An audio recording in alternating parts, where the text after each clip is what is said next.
अस्सलाम वालेकुम स्टूडेंट्स, उम्मीद है आप सब खैरियत से होंगे। आज हमने उर्दू वे में तफ़हीम का काम करना है। तफ़हीम के मफ़हूम और कवाइद की दोहराई कर लेते हैं। तफ़हीम फ़हम अरबी ज़बान का लफ्ज़ है जिसके मायने अक्ल, समझ या शऊर के हैं। इस लफ्ज़ से एक और लफ्ज़ तफ़ाहुम बनाया गया जिसके मानी खुद समझना के हैं और इसी तरह तफ़हीम के मायने हैं दूसरों को समझाना, यानी बात को पहले खुद समझना और फिर दूसरों को समझाना। तफ़हीम के लिए उलमा ने चंद उसूल व ज़वाबित वज़ा किए हैं। अगर हम इन उसूलों पर कारबंद हो जाएं तो फिर दी गई इबारात के जवाबात सही, दुरुस्त और बेहतर अंदाज में दिए जा सकते हैं। यानी कि जैसे पिछली वीडियो में भी बयान किया गया था कि पहले उस इबारत को आपने 2 से 3 बार पढ़कर ख़ुद समझना है और फिर आगे जवाबात ऐसे लिखने हैं कि सवालात जो पूछे गए हैं उनके पढ़ने वाले को जवाब सही तौर पर मालूम हो जाए। कवायद ये है कि दी गई इबारत को 2 या 3 बार गौर से ठहर कर पढ़ें और उसे समझने की कोशिश करें, क्योंकि आपका तफ़हीम को समझना बहुत ज़्यादा ज़रूरी है। बाज़ औक़ात ज़रूरी नहीं होता कि लफ्ज़ ब लफ्ज़ जवाब आपको तफ़हीम में मिल जाए, लेकिन ज़्यादा अच्छी बात यह है, कोशिश ये करनी चाहिए कि हत्तल इम्कान जवाबात अपनी राय के मुताबिक दें, लफ्ज़ ब लफ्ज़ जो है तफ़हीम से जवाब ना लिखें। इबारत को पढ़ते हुए उसके अहम निकात को ज़हन नशीन करने की कोशिश करें। बात सवालात को समझने के और फिर इबारत में से इन सवालात के जवाबात अख़ज़ करने की कोशिश करें। अगर किसी सवाल का जवाब इबारत के शुरू, वस्त या इख्तिताम पर हो तो उसका खाका अपने जहन में तरतीब ले लें। यानी कि आपको मालूम होना चाहिए कि दिया गया सवाल तफ़हीम के आपने शुरू में वो इबारत पढ़ी थी, वो जुमले पढ़े थे, या वस्त में पढ़े थे या आखिर में पढ़े थे, और फिर उस खाके को अपने जहन में तरतीब दें ताकि आप एक मुनासिब जवाब दे सकें।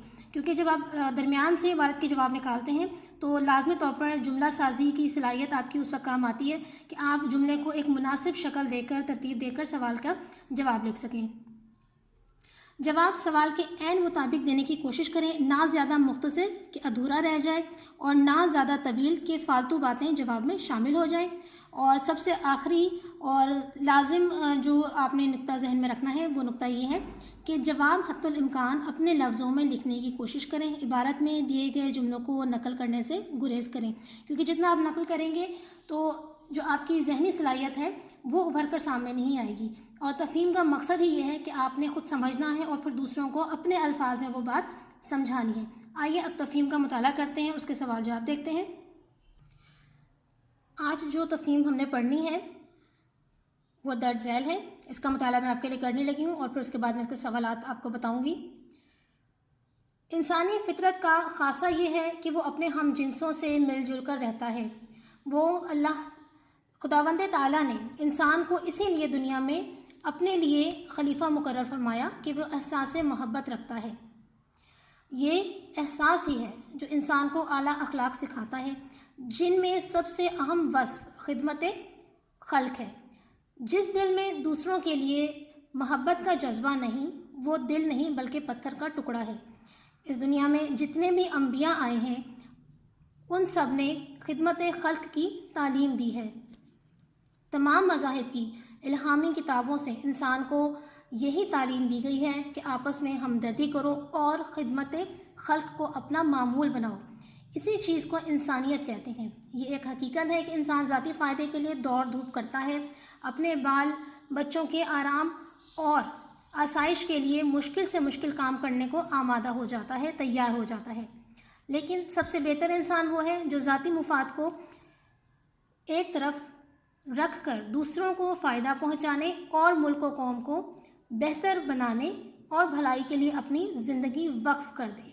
बुज़ुर्गान दीन और औलियाए कराम का भी यही शेवा था, यही तरीक़ा था कि मखलूक की फ़लाह और बहबूद के लिए कोशा रहते थे। एक दूसरे से हमदर्दी करना, अपना हो या गैर, हर एक के दुख दर्द में शरीक होना सबसे बड़ा इंसानी फ़र्ज़ है। अगर किसी में ये खूबी ना हो तो वो इंसान नहीं बल्कि हैवान कहलाता है। खिदमत खल्क का जज्बा اگر ہر انسان میں پیدا ہو جائے تو دنیا جنت بن جائے۔ خدمت خلق بہترین عبادت ہے۔ دین اسلام میں اس جذبے کو بڑی اہمیت حاصل ہے۔ اللہ تعالیٰ کی اور ہمارے پیارے رسول صلی اللہ علیہ وآلہ وسلم تمام زندگی اس کا درس دیتے رہے۔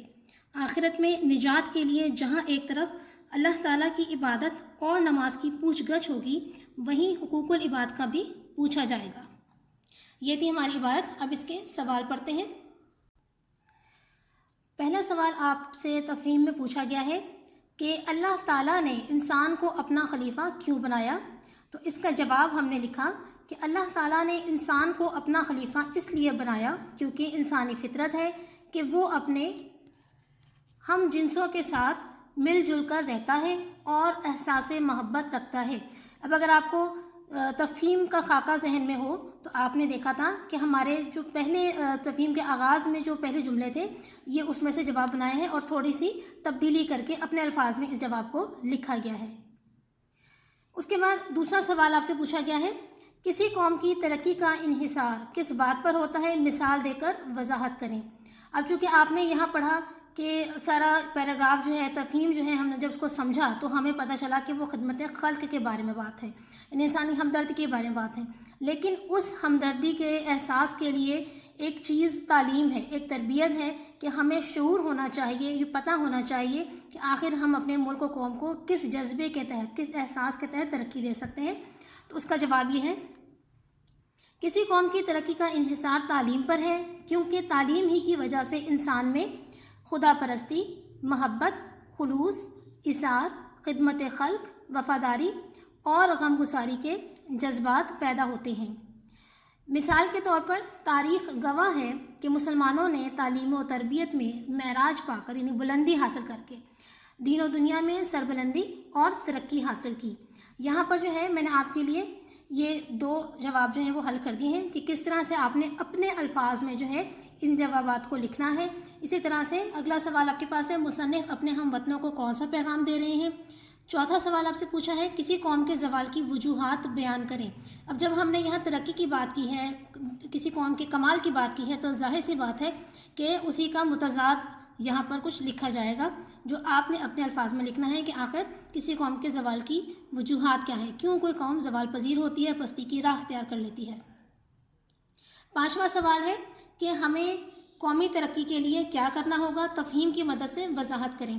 اب آپ نے پھر دوبارہ تفہیم کو ذہن نشین رکھ کر آپ نے اس سوال کا جواب اپنے الفاظ میں لکھنا ہے کہ آپ کی نظر میں قومی ترقی کے لیے کیا ضروری ہے، اور اس کا جواب آپ نے یہاں سے جو ہے خاکہ آپ نے تفہیم سے اٹھانا ہے اس کا۔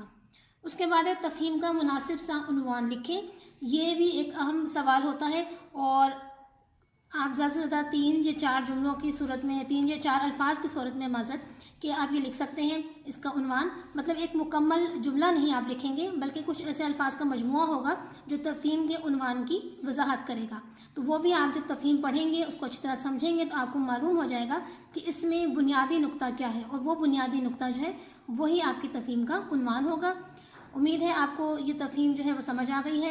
اب آپ کو اس کو ذہن نشین رکھنا ہے، تمام ہدایات کو ذہن نشین رکھتے ہوئے آپ نے ان باقی سوالات کے جو ہیں جوابات آپ نے خوشخط کتاب پر حل کرنے ہیں۔ اگلے سبق تک کے لیے اجازت دیجیے۔ اللہ حافظ۔